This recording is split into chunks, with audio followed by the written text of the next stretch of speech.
Number 2, તમારી હેલ્થને જો wealth બનાવવી, તંદુરસ્ત બનાવવી હોય, નંબર 2, પહેલું શું કીધું? ગલત વ્યસન, એનાથી બચો. નંબર 2, ગલત ભોજનથી બચો. પહેલામાં તમે બચી ગયા, બીજામાં તો ફસાવાના. હું માનું છું ત્યાં સુધી આમાંથી એક બચ્ચે એવો નથી, એક બચ્ચો કે એક બચ્ચી કોઈ બચ્ચે એવું નથી. એક સમય હતો તમારી સામે અમારે કે તમારી મીન્સ તમારા મમ્મી પપ્પા કે તમારા બા દાદા આવતા તો અમારે કેવું નતું પડતું કે રાત્રિ ભોજન બંધ કરો, કંદમૂળ બંધ કરો, અપક્ષ બંધ કરો, વાસી બંધ કરો, હોટલમાં જવાનું બંધ કરો. આવું કાંઈ કેવું નતું પડતું, કારણ કે એમના જીવનમાં કોઈ પાપ હતા જ. આજે ખાવાની બાબતમાં તમારી સામે શું કેવું એ જ અમને સમજાતું નથી. એ સમય એવો હતો કે આવા પ્રવચનો આપવા જ નતા પડતા. આજે તમે અમને એટલા નીચે ઉતરતા અમે સમ્યક્ત્વ, શ્રાવક, સર્વવિરતિયા બધું જ બોલવાનું ભૂલી ગયા અને અમારે તમારા ગલત ભોજન માટે બોલવું પડે છે. આ ન ખવાય, આ ન ખવાય, આ ન ખવાય, આ ન ખવાય. સાચું બોલો.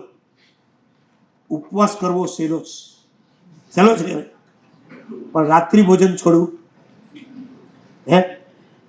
જલ્દી બોલો તો હું આગળ વધું. 24 છઠ 7 જાત્રા કોણે કરીશ? પાલિતાણા, ગિરિરાજ. વાહ, 50 થી વધારે છોકરા છે, 24 છઠ કરીને 7 જાત્રા. ઓકે, નીચે મૂકો. હવે તમને પૂછું, આટલી સરસ મજાની જાત્રા 24 છઠ સાથે કર્યા પછી દાદા પાસેથી એટલો નિયમ લઈને આવ્યા, હવે જિંદગીમાં ક્યારે હોટલમાં નહીં જઈએ.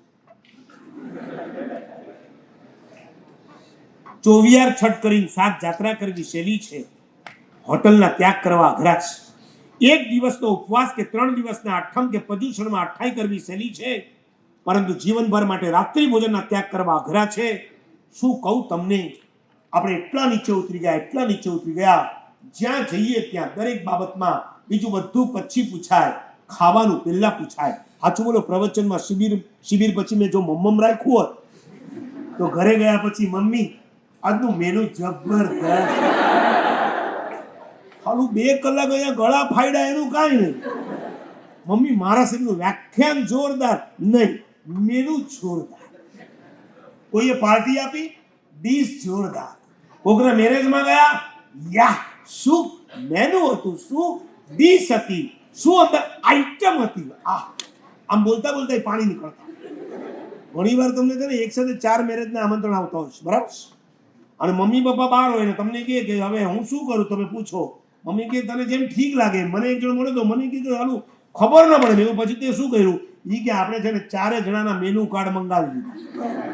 પછી આપણું ફેવરિટ જ્યાં હતું તે પહોંચી ગયા. લગ્ન સાથે તમારે કોઈ સંબંધ નહીં.